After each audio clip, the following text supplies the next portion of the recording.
दे दी है। कितनी कंडीशन दे दी है? 2। उनने कहा इधर हम आपको पार्शियल प्रेशर दे रहे हैं, जरा ध्यान से देखना, इधर उनने बोला हम पार्शियल प्रेशर दे रहे हैं आपको 1 बार, हमने कहा ओके। और जो इथेन है, इथेन का हमने मास दे दिया आपको 6.56 इंटू 10⁻³ ग्राम, हमने कहा ठीक है। तो उनने कहा अगर मैं इस इथेन के मास को चेंज करता हूं, क्या करता हूं सर? चेंज करता हूं, मतलब इधर उन्होंने दे दिया इथेन का मास 5 इंटू 10⁻², तो सर पार्शियल प्रेशर कितना आएगा इधर पार्शियल प्रेशर कितना आएगा, ये क्वेश्चन। अब मेरे को आपसे एक सिंपल सी चीज पूछनी है, सर इधर पार्शियल प्रेशर दिया है, इधर इथेन का अपन को सारी चीजें दी है और बाकी अपन सॉल्वेंट को मानेंगे, ठीक है? इधर भी इथेन का दिया है, सर क्या दोनों चीज में एक ही गैस की बात हो रही है? हाँ बिल्कुल सर, सर ये भी इथेन गैस है और ये भी इथेन गैस है, दोनों गैस सेम है। जब गैस सेम है, दोनों गैस सेम है, तो ये बात भी क्लियर होगी सर कि दोनों का KH भी सेम होगा। हाँ सर बात तो आप सही कह रहे हो, इस गैस का जो कि गैस कौन सी है? इथेन है, इसका कुछ ना कुछ हेनरीज कांस्टेंट होगा। हाँ सर बिल्कुल सही बात है, और जो हेनरीज कांस्टेंट इसका होगा वही हेनरीज कांस्टेंट किसका होगा? इसका होगा।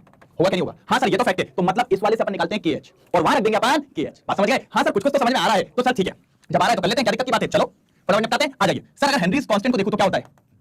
यही होता है कि नहीं होता है? सर देखो P तो है, KH निकालना है, क्या X निकाल लेंगे? अरे बिल्कुल निकालेंगे, डरते क्यों बाबू तुम लोग डरते हो, यही तो दिक्कत है। अब समझो, पहले मोल्स निकालो इथेन के मोल्स निकालो। मोल्स क्या होते हैं इथेन के? सर गिवन वेट 6.56 इंटू 10⁻³ होगा divided by molecular mass of ethane. चलो इथेन का मास कितना होता है? इथेन का फॉर्मूला क्या होता है सर? जी C2H6, 12 दूनी 24 प्लस 1 इंटू 6 कितना हो जाएगा सर? सर कितना हो जाएगा? 30। तो यहां पर रख देंगे 30। तो ये क्या आ गए? मोल्स आ गए। किसके मोल्स आ गए सर? सर ये मोल्स आ गए हमारे किसके? इथेन के। किसके मोल्स आ गए सर? इथेन के। अब निकालेंगे मोल फ्रैक्शन। क्या निकालेंगे सर? उसको सॉल्व नहीं किया अपन है ना, कर लेते ज्यादा अच्छा रहता, ठीक है। और नीचे क्या होगा सर?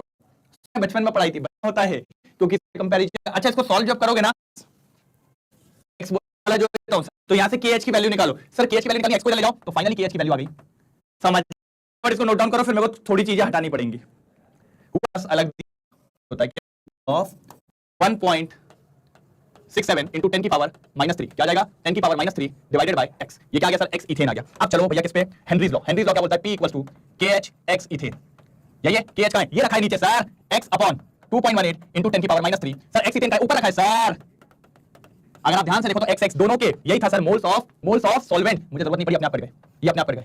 हटाओ उसको, अपने आप देखो तो प्रेशर इक्वल्स टू क्या बचा सर? क्या बचा? 1.67 डिवाइडेड बाय 2.18। जैसे आप इसको सॉल्व करोगे आपका आंसर आ जाएगा। और आंसर कितना आने वाला है सर मैं बताता हूं, कितना आने वाला है देख लीजिए, आपको मिल गया सर। देखिए बादल बना दें, ये बना दो सर, बादल बना दो। ये आ गया सर आपका प्रेशर 0.764 बार। फाइनली ये आपका